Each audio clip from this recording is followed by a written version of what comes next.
우리 오늘 기도 제목 나누면서도 선교사님에 관한 말씀 드렸지만 그 선교의 역사 속에서 또 사실은 지금도 동일한 것은 선교가 참 힘든 지역은 아무래도 배척이 심하고 나아가 핍박이 박해가 있는 곳이겠죠. 예컨대 지금도 이슬람 국가들이 그렇고요. 또 따지고 보면 지난날 우리나라 역시도 그러했습니다. 이 땅에 오신 선교사님들 가운데 순교의 제물로 이 땅에서 피 흘리신 분들이 적지 않습니다. 그런데 그에 못지않게 선교사님들이 말씀하시기를 선교가 참 어려운 곳, 부단히 애를 써도 참 선교의 결실이 잘 맺혀지지 않는 곳이 있습니다. 그것은 예수님을 복음을 받아들이는데 예수님도 믿는 그런 사람들입니다. 그러니까 기존에 자신들이 믿던 예컨대 토착신 그런 종교들이 있는데 이 사람들에게 복음을 전했더니 잘 받아들이는 거예요. 잘 받아들이는 거예요. 이렇게 좋은 신이 있냐고. 아니 천지를 창조하신 하나님이 계시냐고. 더욱이 우리가 참 잘못한 게 많은데 우리의 죄를 다 용서하시고 이 천국까지 인도해 주신다는 그런 좋은 분이 있다면 당연히 내가 믿어야죠. 믿겠다고 대번에 그렇게 믿겠다라는 것입니다. 문제는 기존에 자신들이 믿던 그 종교, 그 신은 그 신대로 그대로 믿고 거기에 추가로 이렇게 좋은 예수님도 하나님도 믿겠다라는 거죠. 우리 교회가 같이 동료가는 우리 대만의 금철 백은영 선교사님 사역하시는 대만도 사실은 그런 나라 중에 하나입니다. 이웃의 일본도 그렇고요. 여러분 어떻습니까? 추가로 하나님도 믿겠다는 그거 하나님 믿는 것입니까? 하나님 안 믿는 것입니까? 신명기 6장 4절과 5절에 보면 이스라엘아 들으라 우리 하나님 여호와는 오직 유일한 여호와이시니 너는 마음을 다하고 뜻을 다하고 힘을 다하여 내 하나님 여호와를 사랑하라 말씀하시죠.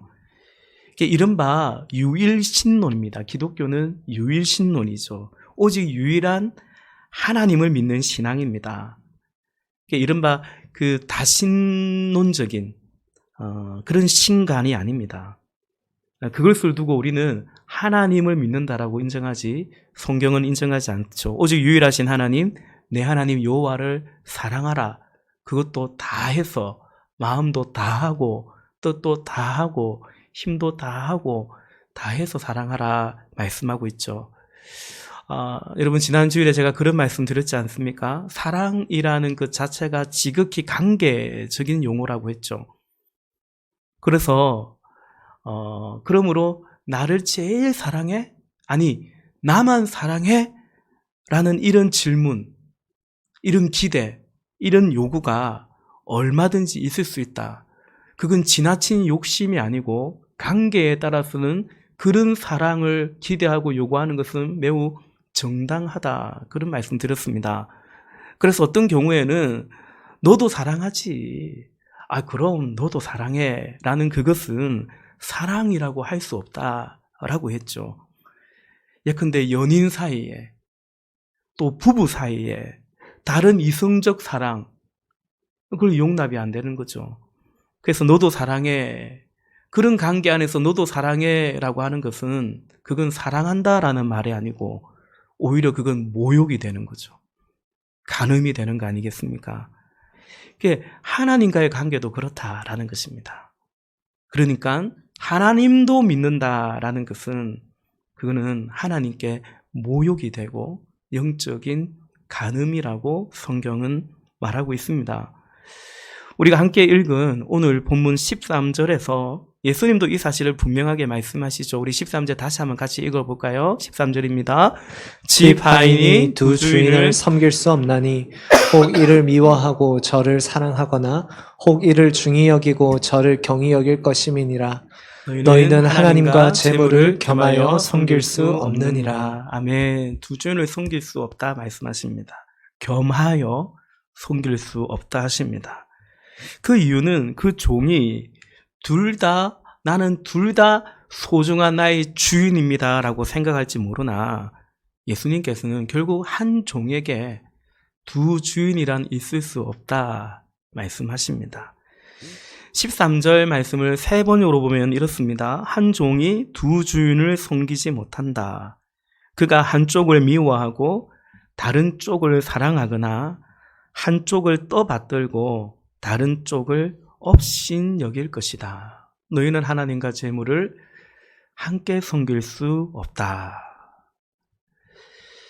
두 주인, 비록 둘이라고 할지라도 둘 다 주인이니까 그래서 둘 다 사랑하고 둘 다 떠받들 것 같다라고 생각하지만 예수님은 그게 아니라는 것입니다. 그럴 수 없다라는 거죠. 사실은 그럴 수밖에 없다. 그 가운데 한쪽을 더 중하게 여길 것이다. 한쪽을 더 사랑할 것이다. 한쪽을 더 받들게 될 거라는 것입니다. 그렇기 때문에 명확하게 하나님과 재물을 겸하여 섬길 수 없노라 일갈하십니다. 그런 생각, 겸하여 섬길 수 있다. 혹은 겸하여 섬기겠노라는 그런 생각 차단하고 버리라 말씀하시는 것입니다. 여러분, 이 두 주인을 섬길 수 없다. 하나님과 재물을 겸하여 섬길 수 없다. 예수님이 하신 말씀이죠. 그런데 사실 이 두 주인의 문제는 하나님의 오랜 고민이었습니다. 그리고 사실은 괴로움이었습니다. 왜냐하면 하나님을 믿는다고 하는 그 이스라엘 백성들이 너무도 오랫동안 하나님과 다른 것을, 하나님 편에서는 그게 우상이죠. 그걸 겸하여 섬겨왔기 때문입니다. 대표적으로 바알이죠. 바알. 구약 성경에 자주 등장하는 바알. 이 바알은 이제 물질과 풍요의 신입니다. 바알과 아세라는 또 다산의 신이죠. 같은 겁니다. 많이 풍요로운, 그러니까 그게 예수님 때에는 이제 재물이 되는 거죠. 만몬, 다 영적인 우상적인 세력을 말하는 거죠. 여러분, 이스라엘 백성들은 이스라엘 그 영토 안에 성전이 있었는데 바알 신당도 두었습니다. 주로 그랬습니다. 그래서 바알에게도 제사했습니다. 더 큰 문제는 뭐냐면 여전히 성전도 있어요. 그러니까 바알에게 제사했기 때문에 하나님께 향한 제사는 중단됐느냐? 그렇지 않습니다. 하나님께도 제사 여전히 했습니다. 심지어 바알에게 바친 제물을 있잖아요. 그거 그대로 수고해서 하나님께 바치기도 했습니다. 얼마나 역겨운 것입니까? 하나님 입장에서 보면요. 제사상에, 저희는 어릴 때, 저희는 자랄 때, 저는 안 믿는 가정에서 자랐기 때문에 제사 많이, 보고 했거든요. 그 제사상에 이제 제사하면 어쩝니까? 밥그릇, 국그릇만 바꿉니다. 그리고 할아버지는 이거 좋아했지 하면서 젓가락 뚝뚝 두드리고 또 옮깁니다. 예, 그리고 또 넙죽 절을 하죠. 물론 정조 할아버지든 아버님이든 다 가족이니까 그런 마음으로 좋게 생각해 보십시다. 그러나 하나님께 대해서 그렇게 한다는 것은 좀 상상할 수 없지 않겠습니까? 그렇죠? 이러한 제사에 대해서, 그들의 이중적 신앙에 대해서 그러니까 하나님을 믿지만 마음으로는 재물을 의지해. 그냥 단순한 그런 차원이 아니에요. 그런 차원이 아니고 대놓고 바알에게 갔다가 대놓고 성전에도 가서 제사하는, 하나님은 무척이나 괴로워하셨습니다. 예컨대 이사야서 1장 13절 말씀해 보면 하나님이 그 마음을 이렇게 피력하시죠. 헛된 재물을 다시 가져오지 마라. 분향은 내가 가증히 여기는 것이다. 내가 견디지 못하겠다. 그렇게 말씀하시기도 하셨어요. 그럼 여러분, 예수님 때에는 구약은 그랬다 치고요. 오늘 본문의 이 예수님 때에는 어찌했을까? 일단 외형상으로 보면요, 그렇게 노골적이던 그런 우상 숭배, 바알 숭배는 없었습니다. 그러나 그 중심은, 그리고 그들의 실제적인 생활과 삶은 여전히 한마디로 혼합주의였습니다. 하나님 아닌 바알을, 물질을 숭배하듯 했던 거죠. 그래서 여러분, 그것이 노골적이지는 않았는데 어떤 면에서 영적으로 볼 때는 그래서 더 위험했고 더 위기이기도 했습니다.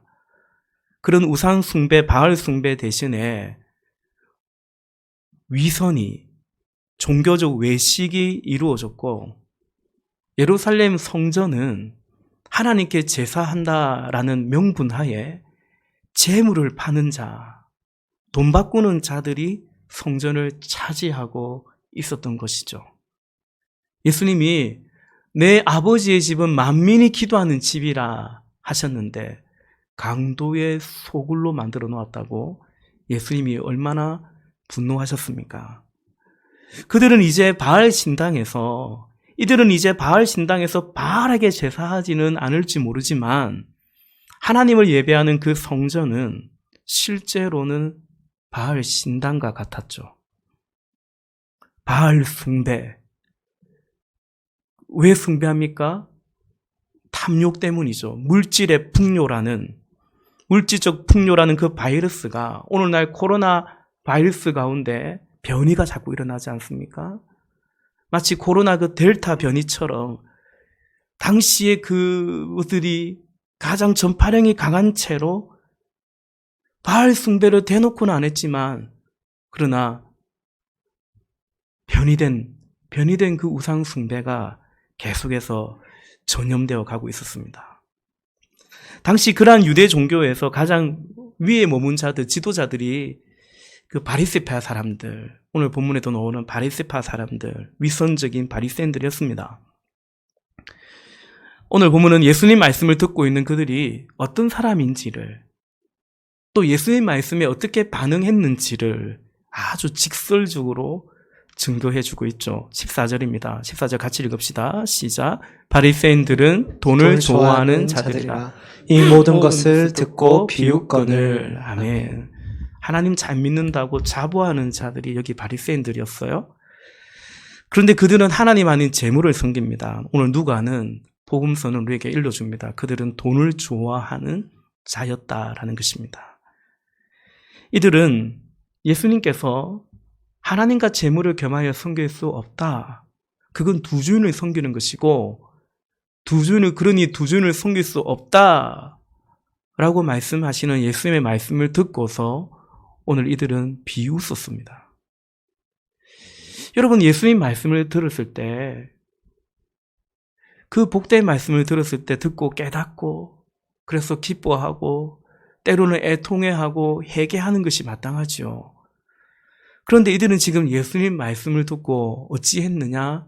비웃고 있습니다. 비웃었습니다. 아마도 자신도 모르게, 제가 연기가 부족해서 죄송합니다. 어머, 이렇게 자신도 모르게 웃음이 튀어나왔을 것 같습니다. 본문은 그들이 비웃은 이유가, 예수님 말씀을 듣고 비웃은 이유가 돈을 좋아했기 때문이다 라고 말씀합니다. 그래서 예수님 말씀이 먹혀 들지가 않습니다. 튕겨져 나옵니다. 이것은 지금도 마찬가지입니다. 전도를 해보면, 더 나아가 예배 시간에 이렇게 설교자가 되어서 설교를 하면서도 종종 경험되는 것이기도 합니다. 말씀이 튕겨 나오는구나. 비웃는구나. 말씀 위에, 하나님 위에 들어앉아 있구나. 죄송하지만 종종 느끼게 됩니다. 자신들이 좋아하는 것만 듣고 그게 아니면 그냥 흘리죠. 대놓고 비웃지는 않으시지만 우리의 모든 것을 아시는 하나님 입장에서 보면 아마도 그러할 것입니다. 여러분, 바리새인들은 돈을 좋아하는 자들이라고 말합니다. 제가 새벽 시간에도 말씀드린 적이 있는데 이 본문 상고하면서요. 엄격하게 말하면, 정확하게 말하면 돈을 좋아한다라는 것은 돈이 주는 혜택을 좋아하는 것이죠. 돈이 많았을 때 나에게 이렇게 돌아오게 되는 어떤 그 혜택, 결과를 그걸 좋아하겠죠. 그래서 돈을 좋아하겠죠. 여러분, 그렇다면 돈이 주는 혜택이 뭘까요? 돈이 많을 때 어떤 결과 혜택이 있습니까? 돈이 많은 만큼이나 그 혜택도 너무 많죠. 이루 다 말할 수가 없을 것 같습니다. 한마디로 대부분의 사람들은 돈이 많으면 지금 이렇게 안 살려고 할 겁니다. 많을 수도 있지만 제가 언젠가 말씀드렸지 않습니까? 이제 제법 시간이 됐는데요.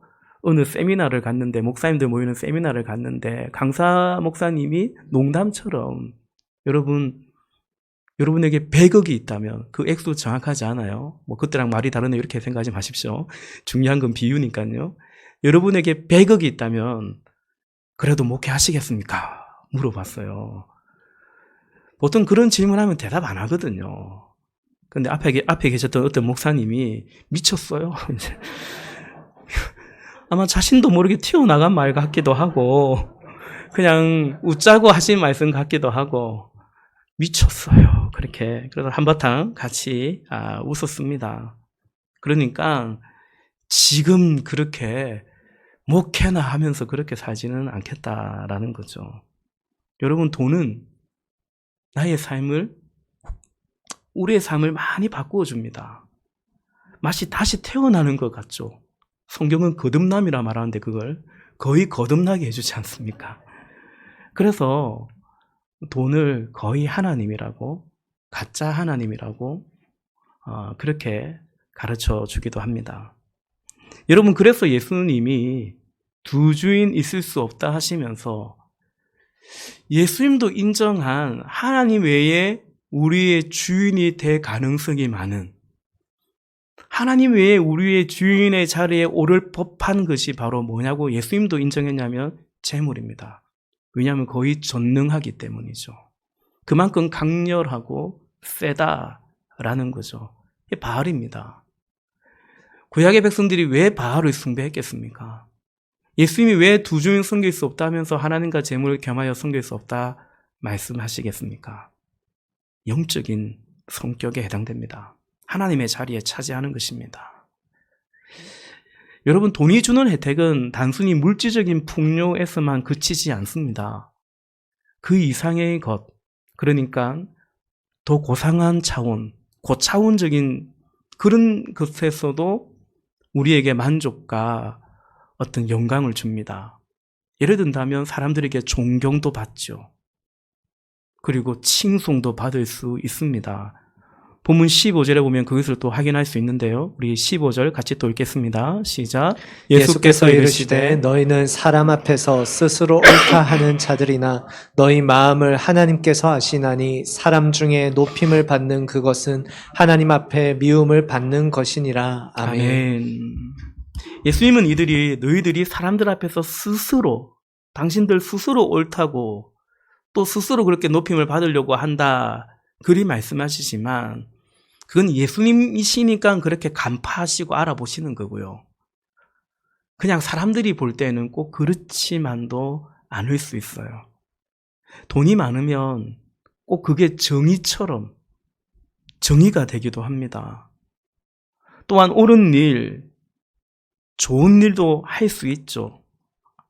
가령 기부를 많이 할 수 있고요. 하기도 하고요. 더 나아가 어떤 재단도 설립할 수 있죠. 자선재단, 의료재단, 장학재단, 사회복지재단 등등의, 또 이렇게 하나님 선교할 때 헌금도 많이 할 수 있겠죠. 구제도 많이 하고 선교도 많이 하고요.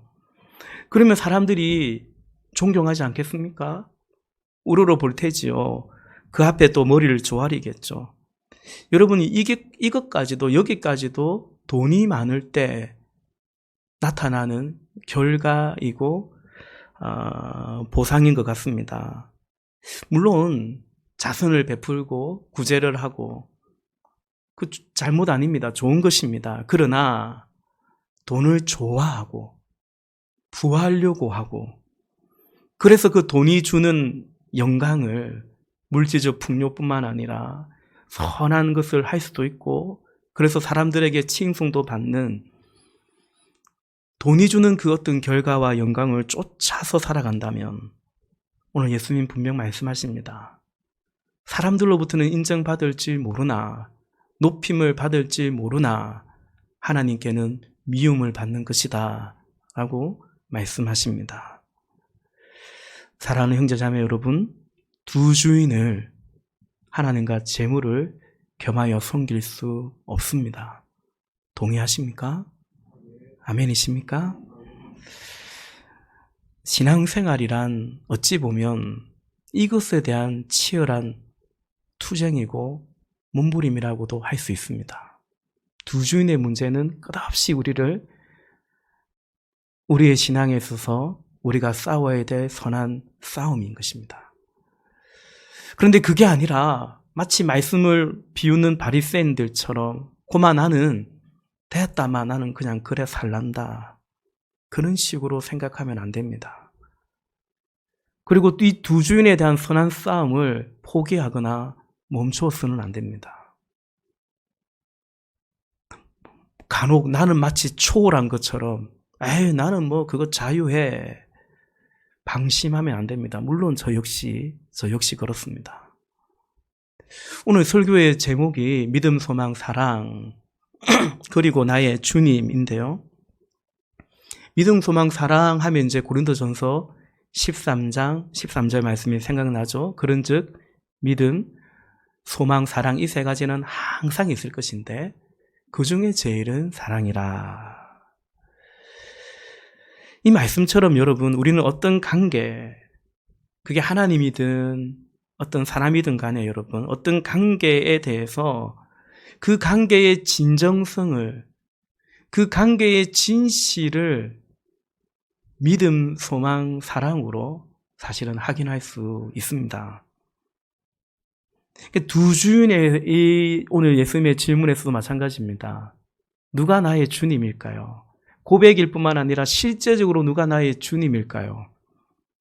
믿음, 소망, 사랑으로 사실은 체킹을 할 수 있습니다.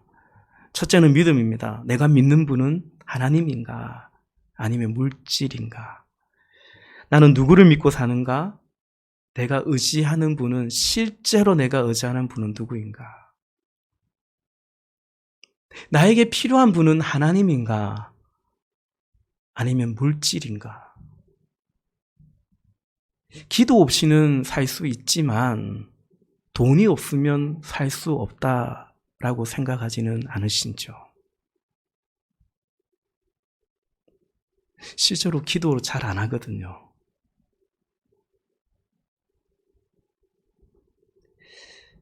비약이고 또 어떤 면에서 유치할지 모르겠으나 여러분 아까 그 세미나 강사님의 어떤 그 문맥 대목에서 그 질문한지 모르겠는데 어쨌든 여러분 가령 하나님과 100억 정도면 대부분 와닿죠? 안 와닿습니까? 한 1000억 돼야 됩니까? 가령 하나님과 100억 중 둘 중 하나를 선택하라 한다면 그 왜 TV 프로그램에 이상형 월드컵 이런 거 있었지 않습니까? 딱 둘이 띄워놓고 선택하라는 거죠. 내 이상형 뭐 이런 거 유치할지 모르겠지만 그런 이상형 월드컵처럼 둘 중 하나 선택하라면 뭐 선택하시냐라는 거죠. 여러분 이것이 다만 비약이고 유치한 것만은 아니에요. 여호수아도 구약에 보면 여호수아도 또 우리가 잘 아는 엘리야 선지자도 사실은 백성들을 향해서 그런 이상형 월드컵을 했습니다. 가령 열왕기상 18장 21절에 보면 엘리야가 모든 백성에게 가까이 나아가 이르되 너희가 어느 때까지 둘 사이에서 머뭇하려느냐. 여호와가 만일 하나님이면 그를 따르고 바알이 만일 하나님이면 그를 따를지니라 말씀하셨습니다. 여호수아도 24장 15절에 보면 너희가 섬길 자를 택하라. 너희가 오늘 섬길 자를 택하라. 나와 내 집은 여호와를 섬기겠노라 말했습니다. 두 번째, 믿음, 소망, 사랑 중에 소망 보십시다. 소망, 소원이죠. 바라는 것이죠. 더 넓게는 꿈, 희망, 비전도 되겠습니다. 나의 소망과 희망, 내가 구하는 것, 나의 꿈과 비전은 무엇인가. 그걸 통해서, 내가 소망하는 그것을 통해서 오늘 우리의 나의 주인이 누군지, 주님이 누구인지 확인할 수 있습니다. 그 재물이 주인이 되면 소망이 뭘까요? 그 재물이 많은 걸 원하겠죠. 그 재물이 많을 때 나에게 오는 어떤 결과, 혜택, 그런 걸, 영광, 그런 걸 바라겠죠. 그게 소망이겠죠. 그러나 하나님이 나의 주인이면 마태복음 6장에서 예수님께서 말씀하신 것처럼 너희는 먼저 그의 나라와 그의 의를 구하라. 하나님의 나라와 하나님의 공의가, 하나님의 나라가 우리의 소망이 되죠. 하나님의 통치, 하나님이 내 삶에 실제적으로 구체적으로 여전히 주인 되는 거. 그러려면 성령 충만해야 되거든요. 성령 충만을 구하는 거죠. 사모하는 거죠. 그래서 내 삶에 하나님의 나라가 이루어지고 또 이 땅에 하나님의 나라가 회복되는 그것을 꿈꾸는 것입니다. 이게 소망인 거죠. 너무 고상한 얘기인가요? 여러분, 믿음이라는 영역은 모름지기 종교라면 흡사할 수 있습니다. 의지하는 거 아니겠습니까? 그래서 예배도 하고 제사도 하고 기도도 합니다. 종교와 상관없이 열정적으로 하고요. 간절히 하기도 하고요. 저희 가정은 예수 믿기 전에 어머니 절간에 열심히 다니셨는데 그때도 새벽기도 하셨습니다. 지금은 이제 교회 가서 새벽기도 하시네요.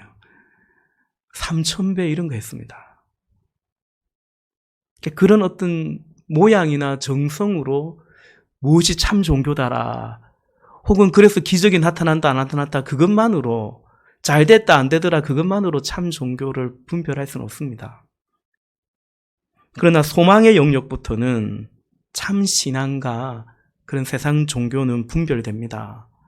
기도가 아니라 무엇을 구하는가로 소망으로 분별됩니다.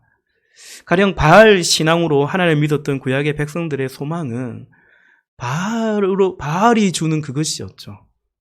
그러니까 하나님께 제사하면서도 소망하는 것은 뭐냐면 바알이 주는 그게 되는 거죠. 바알이 주는 그게 되는 거죠. 언젠가 시편 1편을 설교할 때 제가 그런 말씀 드리지 않습니까?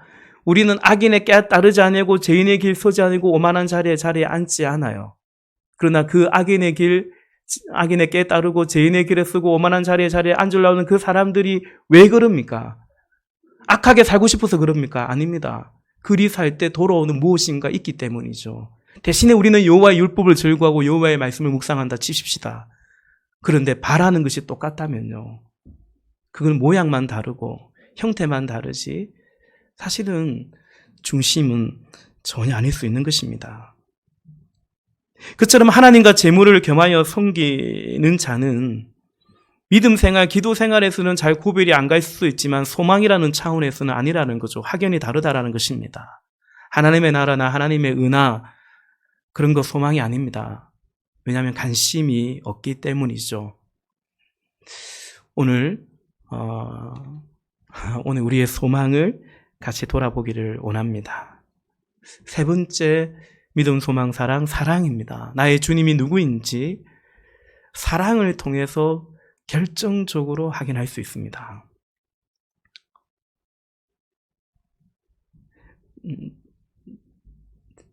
제가 여러분이 이렇다라고 지금 막 치조하고 그런 거 아닙니다. 그런 마음 결코 아닙니다. 여러분, 사랑하면 그 사랑의 대상을 위해서 다른 것을 포기하지요. 가령 예수님을 사랑했던 그 마리아는 그 소중한 값비싼 향유 옥합을 깨트립니다. 그러나 그때 돈을 사랑했던 가룟 유다는 그게 300데나리온이라고 대번에 그 값을 감정해내고요. 그러면서 그 여인에게 왜 이걸 허비하냐고 책망하고요. 그러면서 이걸 가난한 자들에게 주었으면 좋았겠다라고 아주 거의 반사적으로 즉시로 위선을 떨고요. 결국 돈을 사랑한 유다는 은 30에 그의 랍비였고 선생이었던 예수를 팔아넘기지 않습니까? 물론 이것 역시 여러분 극단적인 이해 같지만 꼭 그렇지만은 않습니다.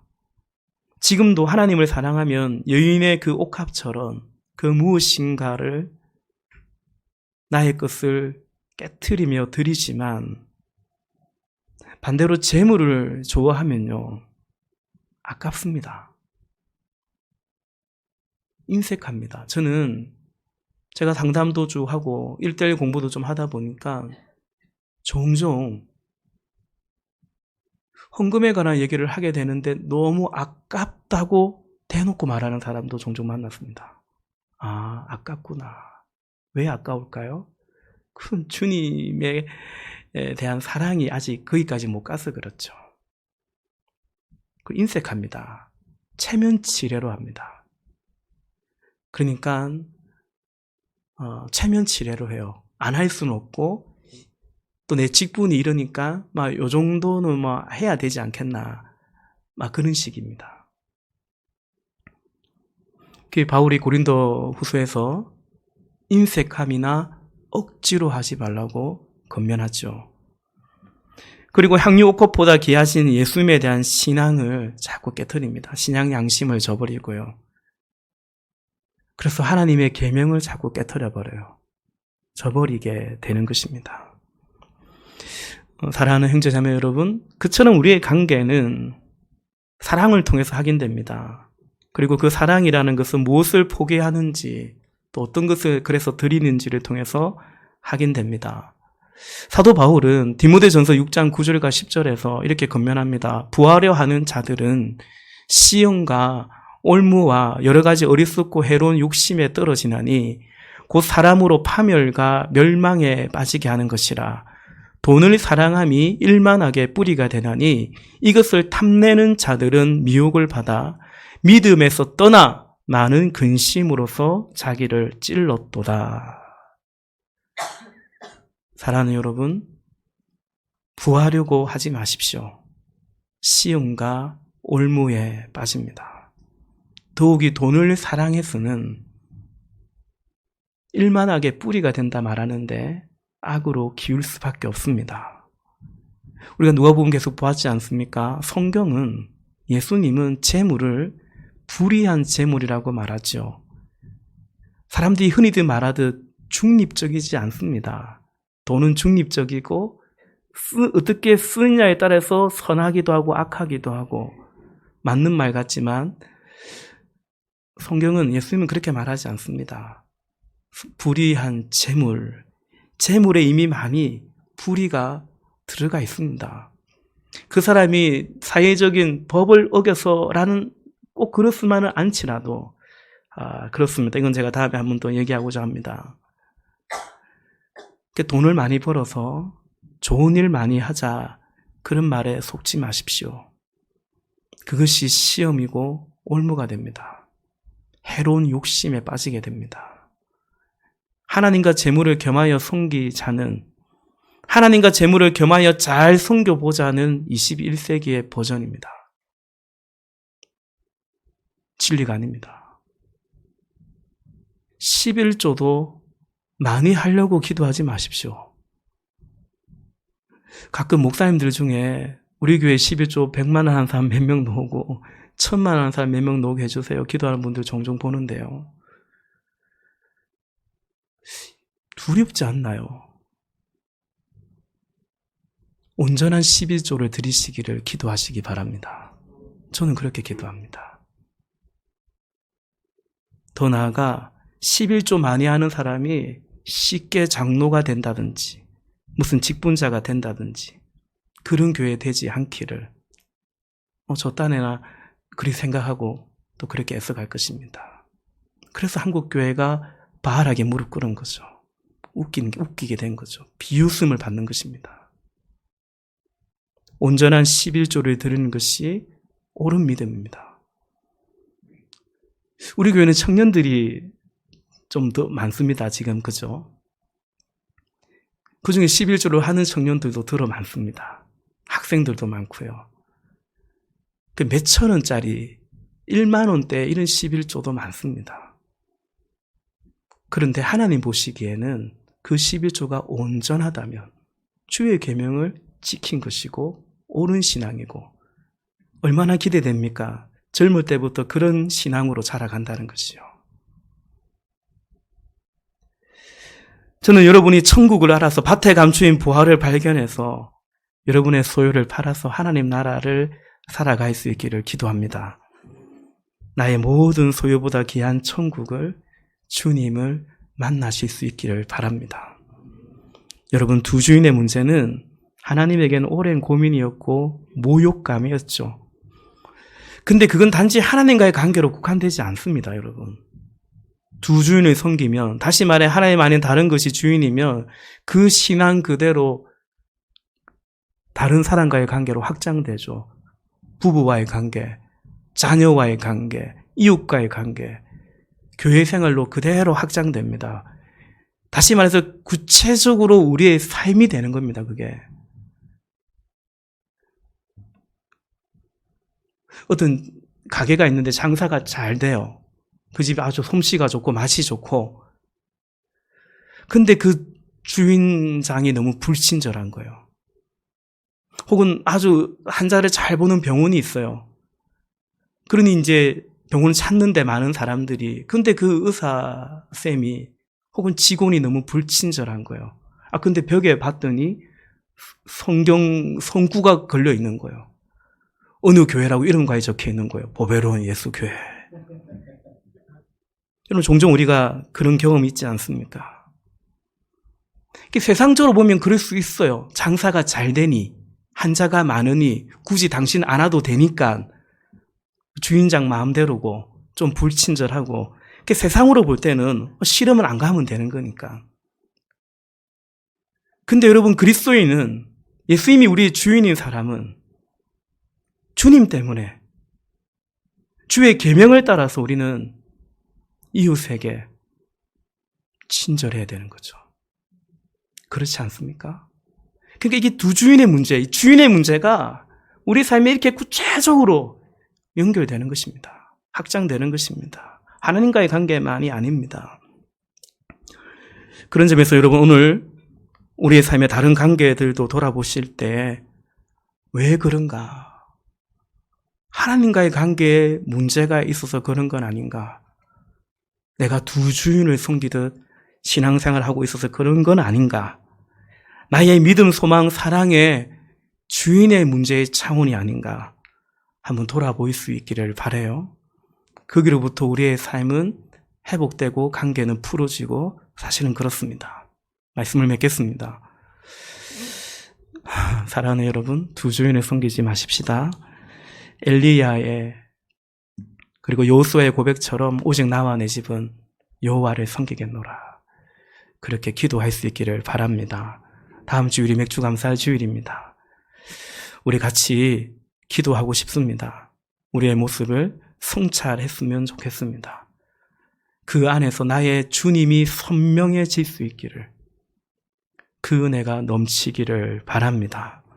부디 아무쪼록 우리가 우리 주님 사랑해서 우리 주님 팔아먹지 마시고 우리의 소중한 것들을 가장 소중한 주님께 그렇게 구별하고 드릴 수 있는 참 소중한, 참 복된 그런 인생이기를 주님의 이름으로 축복합니다. 같이 기도하십시다.